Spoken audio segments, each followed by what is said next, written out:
Hello everyone, and welcome to this special video where we're going to be talking about a certain aspect of the Tailia books. Yes, more Tailia, but this is going to be a bit more interesting, and it's not just going to be advertisements, you know? No, I really wanted to do a video on the LGBT aspects of this franchise. Now that Beyond Tailia Book 2 is out, I can actually do this video and talk about the main things, because Beyond Tailia Book 3 doesn't have a big emphasis on the LGBT elements of the franchise, so I figured it was best to do it now. This is going to be a pretty weird video, let's be real, because, you know, LGBT aspects of books, it's kind of a weird topic to talk about, but I really wanted to talk about not just the representation that is in these books, but also my point of view and how I worked on them, you know, the things I wish I could have done differently, the things I'm happy with, and all that stuff. Just talking about the behind the scenes essentially of these books, because it's not easy. I can tell you that, especially for a first time independent author, that being Tailia Book 1, the hidden job for me. So yeah, this video doesn't have like a complete structure, but I'm going to try to keep it coherent and logical. And for the video, I'll show some like drawings and stuff, I guess, if I have some. So just sit back and let's get right into it. Starting with, well, the general choice to make this franchise both science fiction and LGBT. So something that you might have noticed on the back cover or in all of the promotions, all that stuff, is that I put the LGBT aspect in the spotlight. It's not something that's hidden. It's not something that is teased in the advertisement and the descriptions or whatever. No, it's explicitly there, which, yes, is kind of weird to think about it. And to be completely honest, when I started working on these books, the first two books did not have that. Yes, the Tailia and Audrey Romance, which we're going to dive into it after, were in Tailia Book 2, but there was no mention of LGBT elements in the descriptions, whatever, even though I had mentioned it in some places here and there online, you know, when I was working on these books. And that's because I was kind of scared. I wanted these books to be LGBT from the start. When I came up with the character of Tai back in August 2020 with this concept art, she was already part of the community, she was already a lesbian, all that stuff. My mind kind of automatically did that, and well, this does happen, you know, when you come up with a character and you try to find some, you know, characteristics and all, some things just click in your head, and I think that's kind of what happened with Tai. But then there was the question of, you know, how to handle this topic, you know, how to make it safe, how to make it well represented and all that stuff. And I was very scared and nervous that I would mess up, which is why in the original version of Tailia the Hidden Job, the LGBT elements are not that present. They are hinted at, definitely, especially towards the end, but it's not super obvious. It's not in your face, because I was scared that this would come off as in your face. I think it did kind of do that in Tailia Book 2, which is where Tailia and Audrey have their first kiss. I feel like I can say it, but at this point, they've been girlfriends for like 8 books. But I was scared to make representation that was just forced, you know, forced, direct, in your face, without warning or whatever. So that was why for actually most of the original Tailia series, I was kind of like distant, because I was scared to mess up, I was scared to do things wrongly and all. And also, as I've said, these were my very first books, so there was also the whole pressure of making good books. They're okay. It was really with Tailia Bad Mirror that I started to be a bit more confident, and I thought I could take the LGBT aspects and make them a bit more prominent, now that I knew what I was doing, kind of. So with Bad Mirror, the LGBT aspect is a bit more present, you know. Again, about Tailia and Audrey, which we'll talk about later, again. But it was really with Tailia Smart Crazy Girl that the LGBT part of the franchise became basically the second half of the franchise. I wouldn't say the science fiction aspect is the first half, because to me the first half is a ton of things, you know, it's all the emotions, it's all of the complexity that these characters have in their minds. That doesn't make sense. There are a lot of aspects to Tailia, but the LGBT elements really started to become one of the main aspects with this book. So going back to when I was coming up with all of that stuff, I wanted to do a representation that was great, because I am extremely pro LGBT, and I'm actually not going to dive into my personal life that much, so shut up. But I wanted to do representation that was very kind. I didn't want things to go sideways. I didn't want things to go towards the direction where the representation is interpreted as something negative.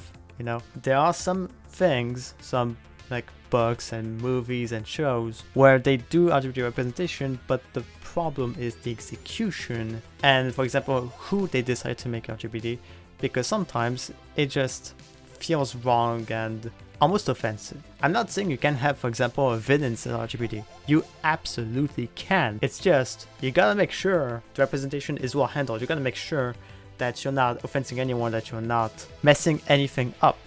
You know, you can have like a lesbian couple antagonists and have them be charming and have them being really badass and really cool and all that stuff, and still making great representation even if they are the bad girls. I wanted to do representation that at first was kind of subtle and then became more and more apparent with the later books, because in my opinion, and this is a perfect transition, Tailia/Maxine and Audrey, the relationship that they have together, is basically the key to these Tailia series. Real quick, before we move on to Tailia and Audrey, I am going to point out that from now on, I'm going to refer to original Tailia, Gamasutra, and Beyond Tailia as the Maxine Era of Tailia Books, because again, there is more coming after Beyond Tailia, but Beyond Tailia is the ending of Maxine and Audrey's story. So, Maxine, formerly known as Tailia, and Audrey are girlfriends since Tailia Book 2.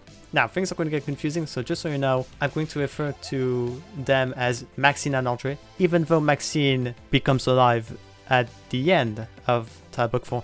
It's confusing, but basically, Tailia from the first 4 books becomes Maxine, and I'm going to refer to her as Maxine from now on because otherwise things are going to get real weird. Their love is a really, really, really big aspect of these books, and it's something that I was kind of terrified to write about, you know, especially because things started out a bit awkwardly, a bit abruptly.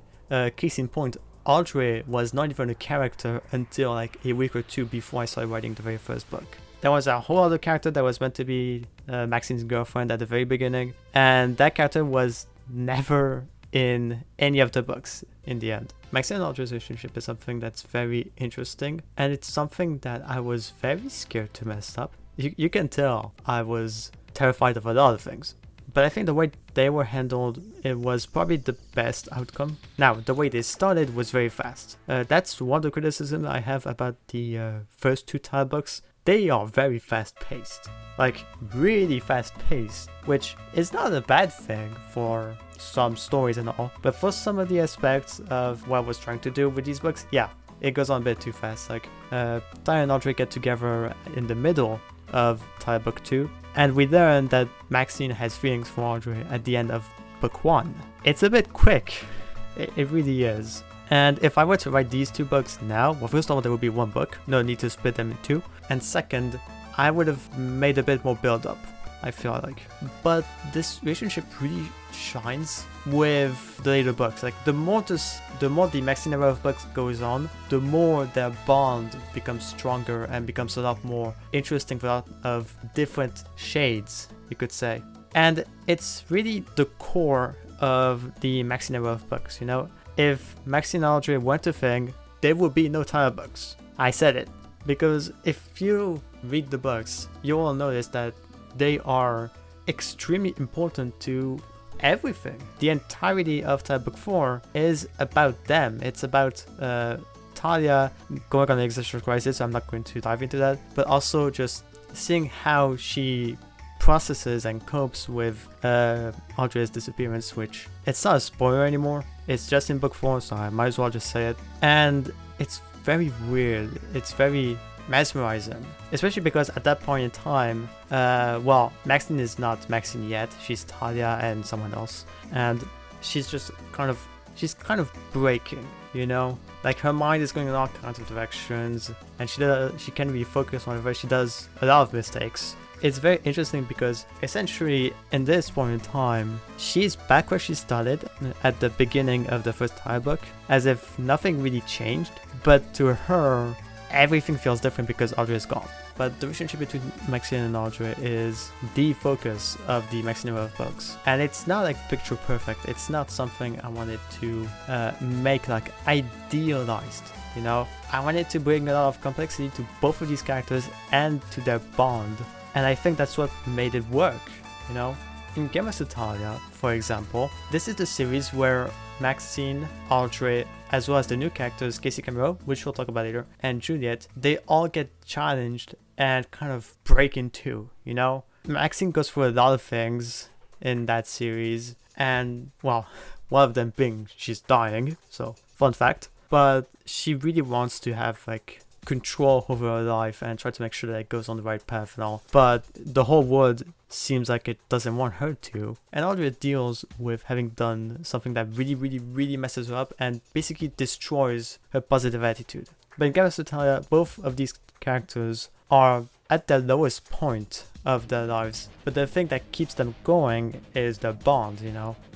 Maxine cares a lot, probably way too much, about Audrey, and Audrey really wants Maxine to go to the right path, do the right thing, and not get herself killed. Because that's what these two characters are. Maxine is a very strong character. Like, even without powers, she is a very powerful character. She's not the cliche of like the buff, strong, and fierce, and I'll say this, ultra-focused girl that you can find in some stories. No, she is very emotional. Like, probably even more than Audrey, and it doesn't seem like it. I've done a promo post of Maxine in Beyond Tailia recently, and I think it perfectly illustrates her. Like, yes, she can beat the crap out of you. She's very violent, very brutal, even when she doesn't want to be. But she's also very determined. When she has an objective, she wants to try to reach it.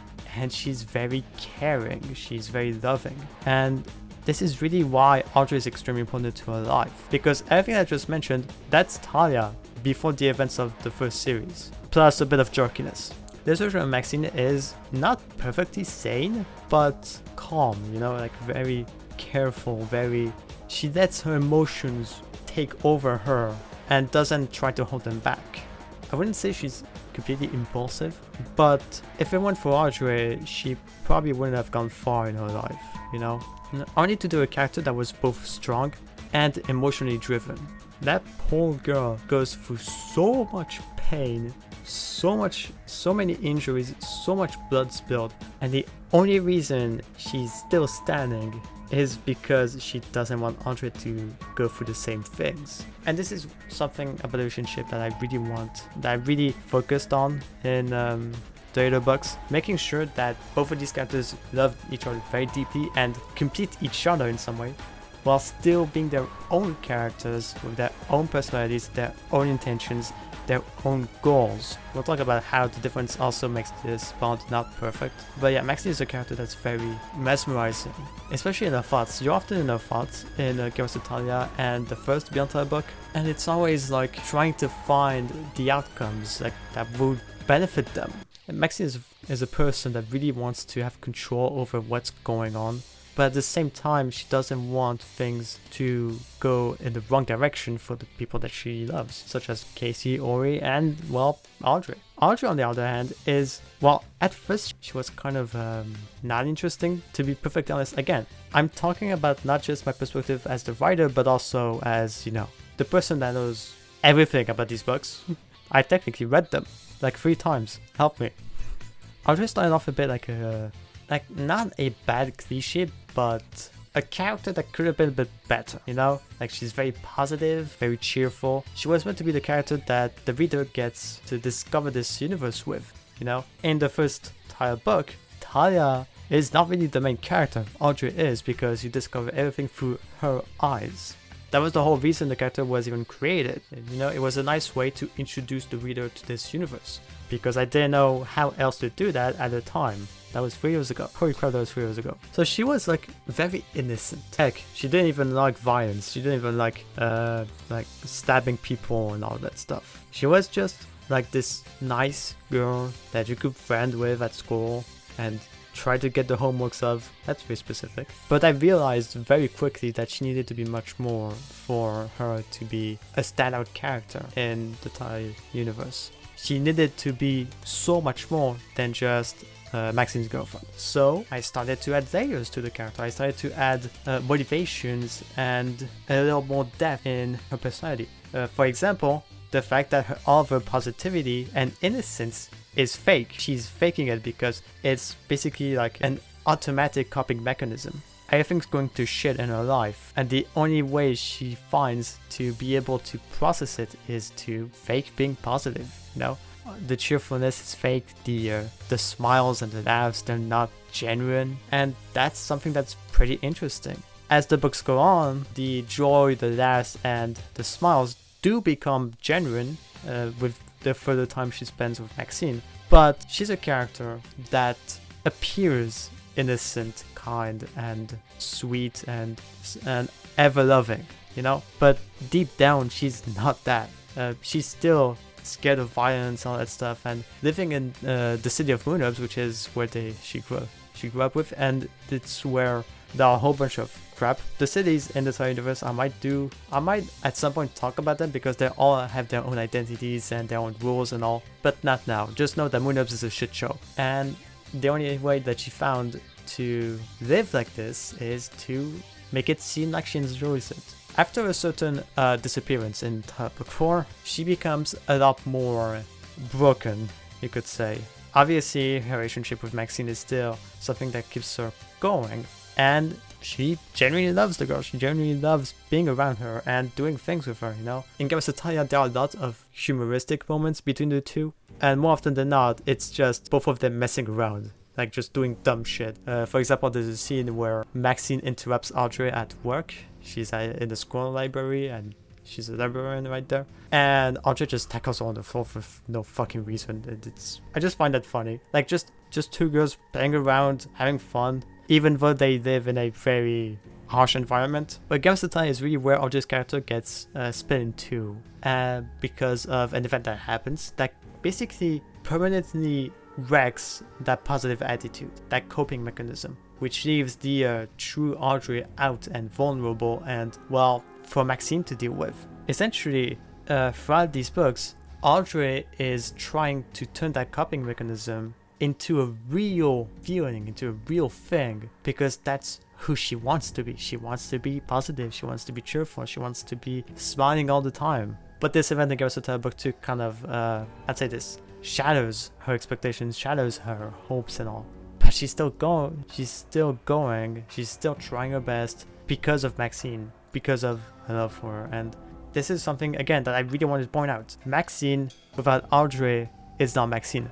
Audrey without Maxine is not Audrey. And this is extremely explicit in Beyond Tailia. Beyond Tailia is the reason I wanted to do this video. It's because right now I've talked about this relationship as if it was perfect, as if it was almost ideal, almost like nothing could go wrong kind of, but Beyond Tailia is here to make sure that it is not perfect, and that even though these two characters love each other forever, there are still some things that aren't perfect, that aren't great, such as arguments, such as disputes. Because in Beyond Tailia, Maxine essentially goes through like hell. There's someone that breaks into her house, and there's a near tragedy that happens in there, not with Audrey. Maxine gets 2 of her fingers fucking cut off. So that's actually the one time where there's a very extremely permanent and visible wound to Maxine, because Maxine's body, I drew it a little while ago. It's not my best drawing, but it is messed up. But those 2 fingers, yeah, it's crossing the line. And essentially Maxine becomes obsessive with trying to get rid of the people that did this to her and to the person that almost got killed. Yeah, I'm not going to say much because I still want the viewers to read this book because it's one of my favorites. So I'm not going to spoil everything.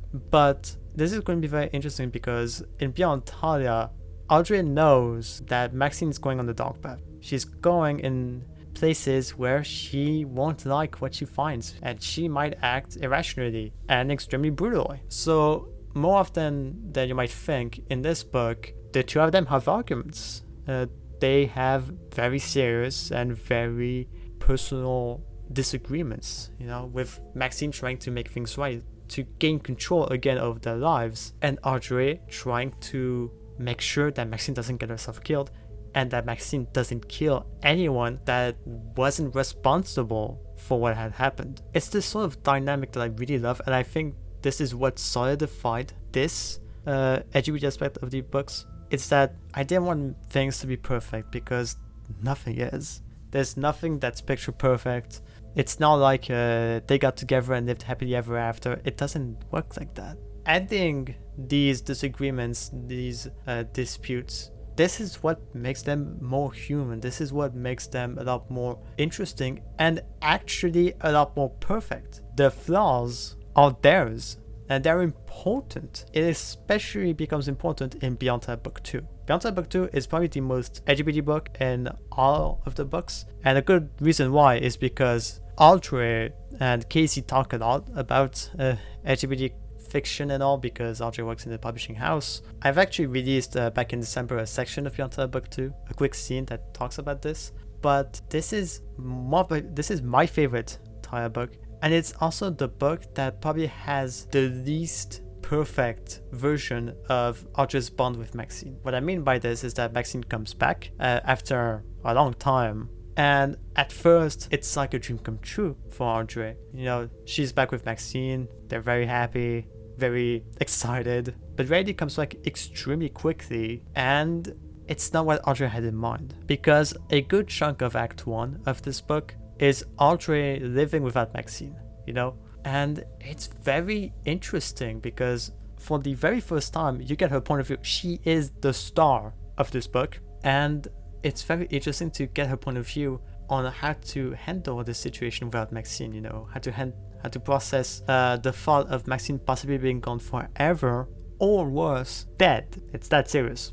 And this is where I think Audrey truly shines, because there's no fakery, there's no alternative self, there's no mask, there's no coping mechanisms or whatever. No, she's just herself. And I'm not going to say much, but that poor girl just can't stop thinking about Maxine, even though she doesn't want to. And when Maxine comes back, instead of feeling like she's the happiest girl in the whole world, she has questions, serious questions, and she has rage, and she has confusion, and she has all of the right feelings, you know? Again, I didn't want this to be perfect. I really wanted this to be serious and dealt like they were adults, because they are. At that point in the time, they are adults. And I think I've handled this one very well. It feels weird for me to say that because, again, I'm the writer, but I do generally believe that this dynamic between the extremely positive side of this relationship and the extremely not toxic but distant side of the relationship works very well. You know, this duality, and it's what makes it work. Maxine is not perfect, Audrey is not perfect, both of them together aren't perfect, and that's what makes it really work. And again, this is the core of the Maxine Era of books. It's that bond, it's how they handle it. I'm not going to talk about Beyond That Book 3 too much, but what I will say is that it basically finalizes the bond. You know, like throughout the previous 9 books, these two characters learn to be together. They learn more about each other. They become more complex to each other, but their bond solidifies. And by the end of Beyond That Book 3, you basically have the final version of that bond, the final evolution of that bond. You know, you finally see how they truly are, and it's fitting because this is the conclusion to their story. These two characters are basically the pillars of the Maxine Era of books. They are what makes it work. And even though it is a positive relationship, even though it is a positive interpretation of, you know, LGBT couple and all that stuff, it's not perfect. There are a lot of depth and a lot of interesting things that you might not expect. These two characters go through a lot. 10 books, in fact. But overall, I'd say that they are still probably the best characters that I've written, at least until some of the future books I have planned. I'm not going to talk about them much. And this is also why the LGBT aspect is very prominent in these books. It's because of these two. These two characters are the heart of the Maxine Era of books. They are the heart and soul. They do the heavy lifting. Beyond That Book 2 is a book that is extremely fast. There are a lot of things going on, a lot of characters. One of the biggest action scenes that I've ever written, it's on the cover, and it's like 90 pages long. It's the biggest book I've ever written, but at its core, it's still a very big book about Maxine and Audrey's relationship. It always comes down to this. A lot of the things that are happening in these books come down to Maxine and Audrey. The only series I'd say that doesn't dive too much into this is Game of Tailia. Game of Tailia is extremely focused on this new environment, on these new concepts and ideas, which is great. It's totally great for a series like this. It's perfect, I'd say.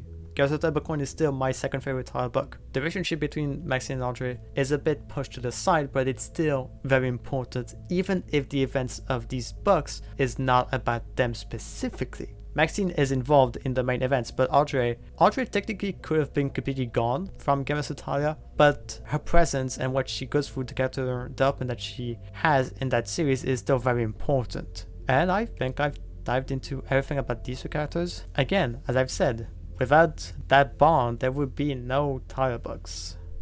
I have some things again to say in the conclusion about what's coming after and all. But for now, let's talk about the other representation, shall we?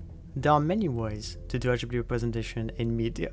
It can be very explicit, as in the main characters are LGBT and their relationship is at the forefront, they're the center, such as Maxine and Audrey. But there can also be some representation of side characters, which can also be good. It depends on the execution. There are a lot of characters in the Tailia books that are LGBT and that have, decent amount of representation. But the one I really want to talk about is Kasey Camero. Kasey Camero is a transgender girl.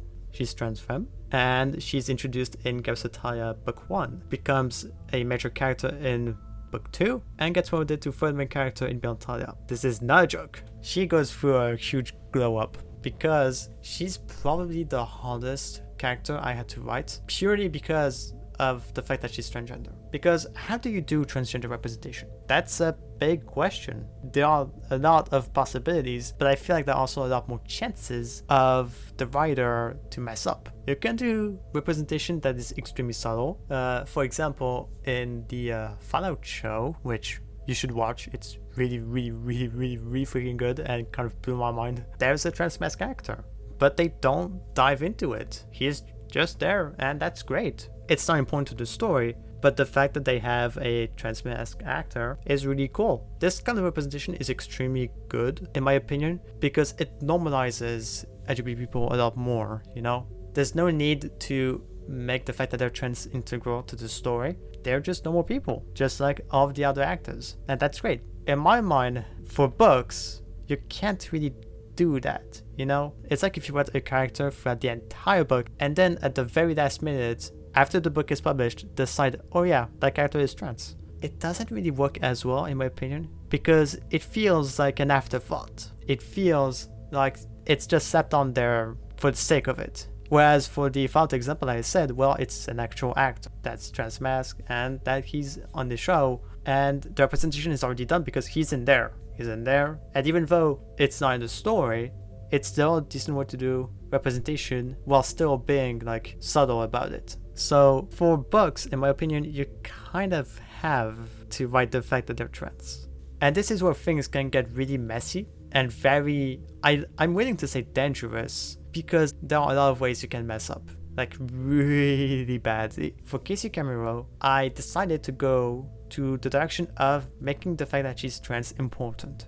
A lot of people, from what I've seen online, feels as if having a character that explicitly talks about the fact that they're trans and all that stuff pretty often can feel very forced, very forced, and very not the greatest type of representation that you can have. And I do understand that. I actually really do. But for Kasey, I felt like making a good part of the story being the fact that she's trans important would work, because in Game of Tailia, she's already feminine, she's already a girl, you could say. Her name's already changed, and you actually don't even know her dead name. I don't even know her dead name, and no one will ever know her dead name because it's dead. But the interesting part of her character in Game of Tailia is the fact that even though she did go through a transition, she did become who she feels that she is, there's a part of her that feels very insecure, and the reason why is because of how she became trans, and how she managed to become who she wanted to be. And the reason why is because she has parents that are very unacceptable, the worst kind of parents that you can imagine. the kind that just ditches out their kid, throws them at the street for dumb fucking reasons, you know. As I've said, LGBT is a big part of the Tailia Books, and that does include the assholes that, well, you already know what I'm talking about. Kasey got kicked out and got retrieved by someone that helped her to transition, that helped her to finally be Kasey. The problem is that someone is also not a good person. In fact, he's the main antagonist of Games of Tailia. So essentially, Kasey goes through two kinds of transitions. She goes from the transition from her former self to now, and she also goes through the transition of accepting herself as who she is now,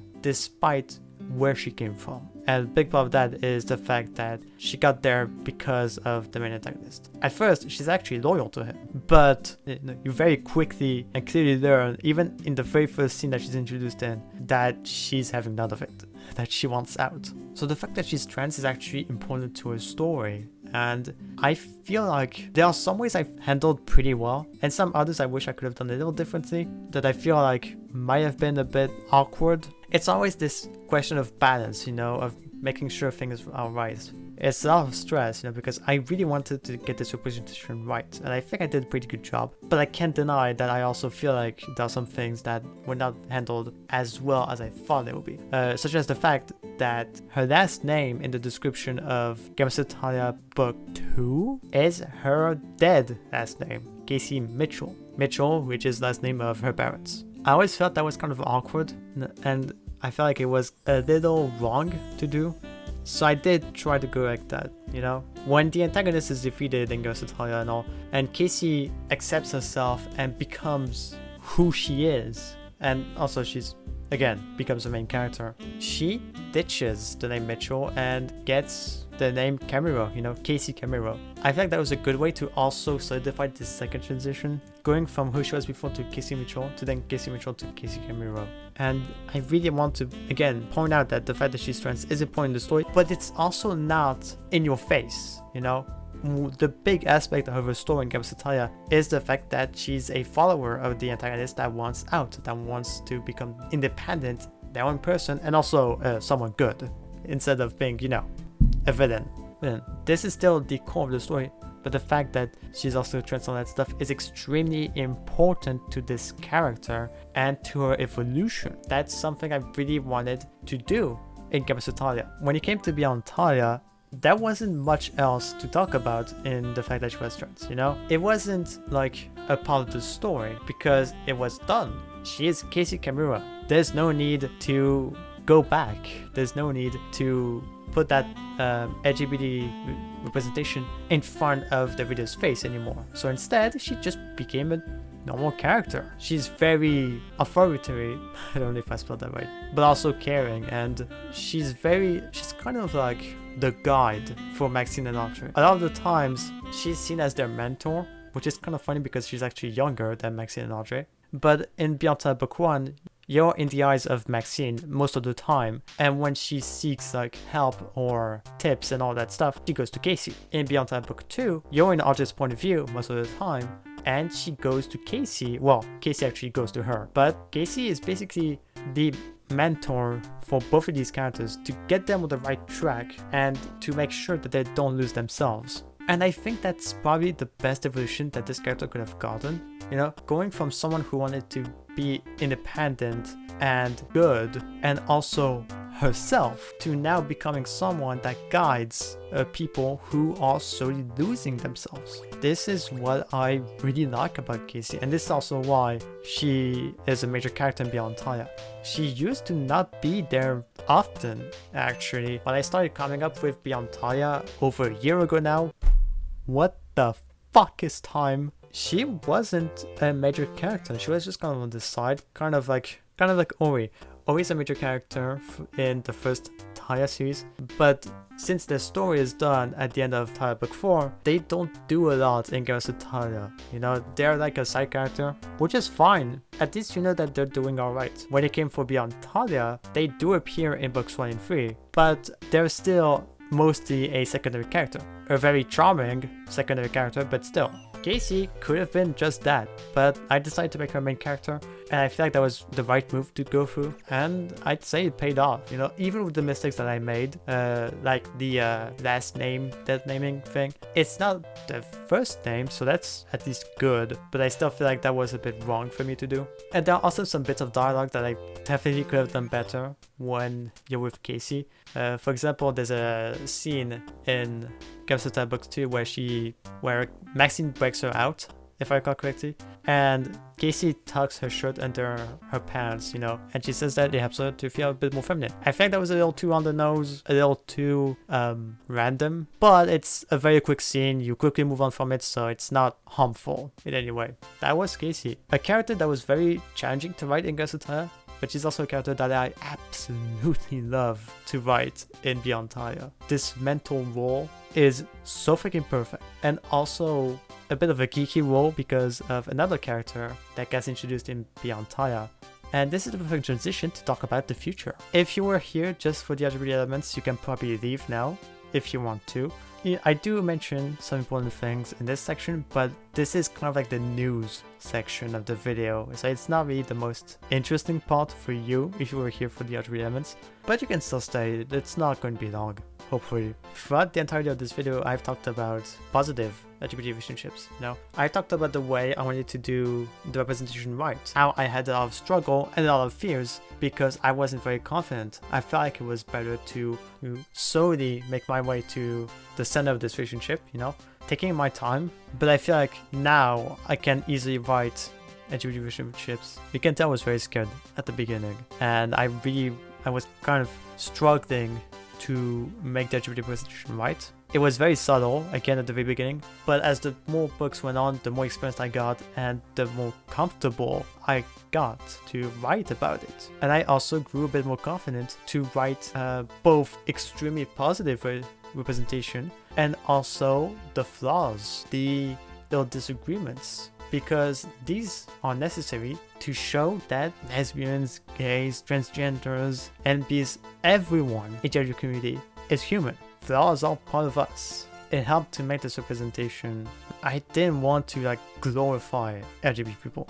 I wanted to show that they are human. They're just like everyone else. Their stories may be about who they are and what makes them different from other people, such as Kasey being transgender and Maxine and Audrey's relationship, but they're still human. They're still normal people, and at the end of the day, they have flaws, they have disputes, they have disagreements, they have weird cringe moments. Yes, there's a bit of cringe, I'm sorry, but they can also have a lot of fun. They can also free to just do what they want, to be who they want to be.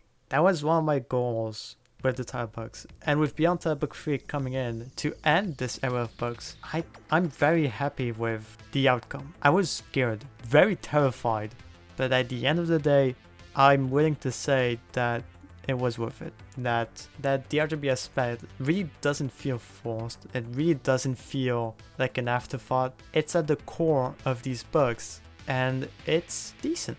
It's decent. Obviously, I encourage you to read the books to judge for yourself. Again, I'm the writer, so obviously I'm a little biased. But I also want to recognize the things that I personally would have improved, that I personally would have done differently. Because my books aren't perfect, my books aren't even masterpieces. I always say this, but Tailia Book 2, A Need for Peace, is still my least favorite Tailia novel. Half of Fight for Rights is kind of not good. And even though I love Beyond Tailia Book 2 a lot, some people might read the book and think that it's shit. And that's fine, you know? We all have our thoughts and opinions. We just need to respect each other. That's the most important thing. But I do highly encourage you that if you found this video interesting, if you found my point of view interesting, and you want to see for yourself, check out the books on Amazon. Either on Kindle or on paperback. There's even Kindle Unlimited if you want to read for free.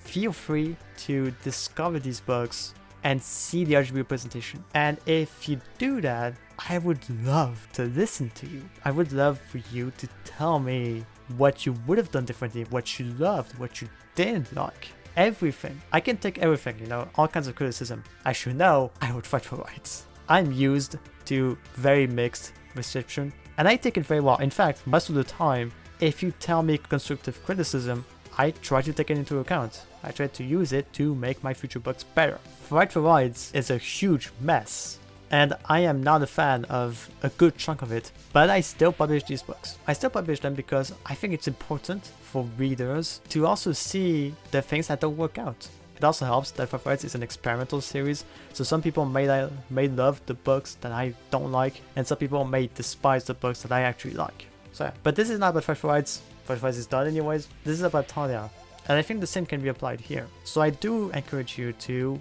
read these books, especially because they are ending. They are ending with Beyond Tailia Book 3, The Melody of Fate, which releases this fall. This book is actually really big. Like, we're looking at over 500 pages long big. Beyond Tailia Book 2, you'll see when I do the showcase video, but it's 392 pages long, which is the biggest book I've written, if you don't count the Series 1 Omnibus. But now I want to talk about the future, because Beyond Tailia Book 3 is the conclusion to Maxine Era's story. And again, doing this video now really helps, because that way I'm not allowed to spoil the final book.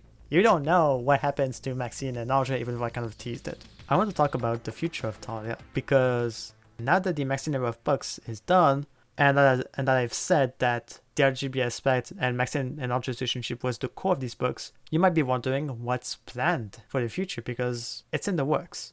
It's been in the works for a good month or two now, maybe longer. I am working on a new series. In fact, I'm not going to say the series name, but here's the acronym.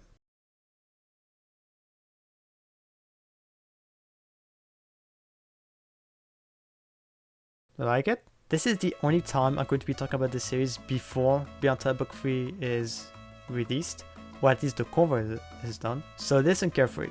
I am working on a new series that is set after Beyond Tailia that follows two new leads. It's two new main characters. Believe me when I say that. This series is all about identity, and I'm very excited to write. If you read Beyond Tailia in its entirety, you might have some ideas on where this series is going to go to, but I'm very excited. This series is not going to be split into cycles or different series like the Maxine Era of books, as in original Camero Beyond. It's going to be a continuous series with multiple arcs inside. Some of the arcs can be 2 books long, others can be just 1 book long. As of now, there are 3 books that are being planned out, just like Beyond Tailia. Planning out scene by scene and all of that stuff, making sure I got everything. That way, when I'm done with Beyond Tailia, I can easily work on the series afterwards. But this video is about the LGBT elements, so what can you look forward to in this new series? Well, I want to dive deeper into the disconnect in LGBT relationships, as in the conflict that is in Beyond Tailia between Maxine and Audrey. I want to explore this a lot more in this new series. It's all about identity for the 2 characters, but it's also about their bond. And I think that's going to be very interesting. This is also going to be the most science fiction-ish series by far. More than the entirety of Tailia, more than Fight for Rights, more than anything I had written. And I'm very excited. I have a lot of ideas, a lot of thoughts on this series, and I'm very excited to dive into it when the time is right, because this series is going to be the new face of Tailia going forward for the next year or 2. So there's a bit of nervousness in me, but also a lot of excitement. I want the LGBT focus to still be there, but one thing's for sure, it's not going to be as present. The Maxine Era of books really dove headfirst into these elements. I mean, just look at the length of this video, I feel like that's pretty fucking obvious. But it was handled well. It mattered to all of the stories that are in this era of books. And I'm very happy with how it turned out for all of the LGBT characters. I've already mentioned Maxine, Audrey, and Kasey, but there are others. Audrey is gender filled. There's a therapist character in Tailia Book 4 named Courtney who's non-binary. There are other lesbian/bisexual couples, and that's great. I really just wanted to focus on these 3 characters because they're the biggest ones, and they are at the heart of these books. For the next series, I did show the acronym, but I don't want to say it out loud. It would feel too weird for me. The LGBT elements are still going to be very important, they're still going to be present, but there will be a deeper focus on the characters themselves, and especially on their own. You know, their relationship is still very important, but I really want to focus on the characters alone. You know, I can't say much, I really can't, but I'm so excited. I really am. This is not going to be kind. It's going to be a bit of a more fun series than a lot of the Tailia books, but don't put your guard down, is what I'm saying. I'll talk about it more when the time is right, but right now, I gotta work on Beyond Tailia Book 3. The Melody of Fate is a really big book, and I'm gonna make sure I get it right. I think I've talked about everything I wanted to talk about. I better have, because right now the recording is an hour and 10 minutes long. So yeah, you can see with the length of the video right now how much I've trimmed down all the pauses and all of the uhs. So yeah, check out all 9 Tailia books out now on Amazon. Look forward to Beyond Tailia Book 3, The Melody of Fate. You can also check out the Tailia series collection to get all 4 books for like $25, I think it is. And look forward to the series that's going to come after Beyond Tailia.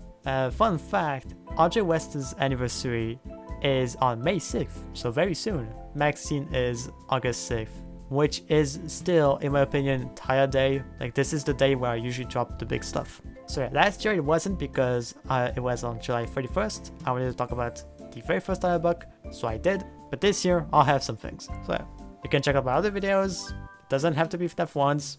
And if I know, they do pretty decently. So yeah, thank you to Mongo Gamer for all of the artwork in Beyond Tailia. It's really freaking awesome. It's really, really, really sick. And thank you for watching. Hopefully this was interesting. And I'm going to go back to writing books. See you next time.